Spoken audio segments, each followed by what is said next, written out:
ये देखो भूमाफियाओं द्वारा ग्राम पंचायत की भूमि को खोदा गया है और कम से कम 50 डंपर से अधिक इसकी मिट्टी निकाली गई। ये बताना चाहते हैं कि इस ग्राम पंचायत की ज़मीन पर हो रही अवैध खुदाई और खनन के संबंध में जो सूचना हम दे रहे हैं, इस पर यहाँ जिलाधिकारी से लगा करके जो भी कलेक्टेड या रिस्पॉन्सिबल पर्सन है, रिस्पॉन्सिबल अधिकारी हैं, इस पर लीगल कार्रवाई करें।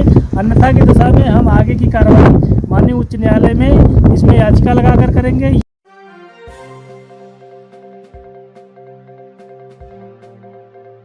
तालाब की जमीन पर अवैध खनन का बड़ा आरोप। ग्राम माती में सरकारी संपत्ति को नुकसान का मामला गरमाया।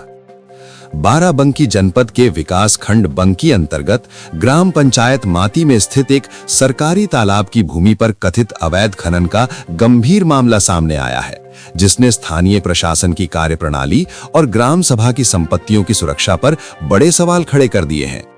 राजस्व अभिलेखों में गाटा संख्या 665 के रूप में दर्ज ये भूमि तालाब श्रेणी में आती है, लेकिन आरोप है कि यहां सुनियोजित तरीके से जेसीबी मशीनों और ट्रैक्टर ट्रॉलियों की मदद से मिट्टी का बड़े पैमाने पर खनन कर उसे ट्रकों में भरकर बाहर भेजा गया। स्थानीय सूत्रों के अनुसार ये पूरा घटनाक्रम गोयल फार्म्स के पास स्थित तालाब क्षेत्र में हुआ, जहां बीते दिनों भारी मशीनरी की आवाजाही लगातार देखी गई।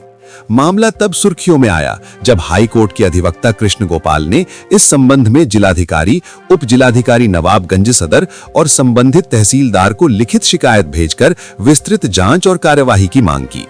शिकायत में उन्होंने आशंका जताई कि अब तक लगभग 100 से अधिक डंपर मिट्टी अवैध रूप से निकाली जा चुकी है, जिससे न केवल सरकारी संपत्ति को नुकसान पहुंचा है, बल्कि पर्यावरणीय संतुलन भी प्रभावित हुआ है। अधिवक्ता ने अपनी शिकायत में स्पष्ट उल्लेख किया कि बिना स्थानीय प्रशासनिक जानकारी या संरक्षण के इतने बड़े स्तर पर खनन गतिविधि संचालित होना संभव नहीं प्रतीत होता। उन्होंने इस प्रकरण को उत्तर प्रदेश राजस्व संहिता 2006 की धारा 67 के अंतर्गत ग्राम सभा की संपत्ति को क्षति पहुंचाने का गंभीर मामला बताते हुए इसे तालाब संरक्षण को लेकर उच्चतम न्यायालय द्वारा समय समय पर दिए गए निर्देशों के भी विपरीत बताया। उनका कहना है कि तालाब जैसी जल संरचनाएं ग्रामीण जल स्तर, सिंचाई और पारिस्थितिकी तंत्र के लिए अत्यंत महत्वपूर्ण होती हैं। ऐसे में इस तरह की खुदाई भविष्य में जल संकट और कृषि हानि का कारण बन सकती है। अगर आपके क्षेत्र में भी सरकारी जमीन, तालाब या चरागाह पर अवैध कब्जा या खनन हो रहा है, तो उसकी जानकारी संबंधित प्रशासनिक अधिकारियों को लिखित रूप में दें। स्थानीय संसाधनों की सुरक्षा सामूहिक जिम्मेदारी है। शिकायत के समर्थन में अधिवक्ता द्वारा 8 फरवरी 2026 को दोपहर 2:20 पर मौके पर लिए गए जीपीएस लोकेशन युक्त फोटो और वीडियो भी संलग्न किए गए हैं। इनमें कथित तौर पर गहरे गड्ढे, जेसीबी मशीनों के निशान और मिट्टी ढोने वाले भारी वाहनों की मौजूदगी दिखाई देने का दावा किया गया है। यही दृश्य सोशल मीडिया प्लेटफॉर्म्स पर तेजी से वायरल हो रहे हैं, जिसके बाद मामला और तूल पकड़ता जा रहा है। शिकायत में मांग की गई है कि राजस्व विभाग, पुलिस प्रशासन और पर्यावरण विभाग की संयुक्त टीम तत्काल मौके का निरीक्षण करे, अवैध खनन में संलिप्त व्यक्तियों की पहचान कर उनके विरुद्ध प्राथमिकी दर्ज की जाए तथा निकाली गई मिट्टी का आकलन कर राजस्व हानि की भरपाई कराई जाए।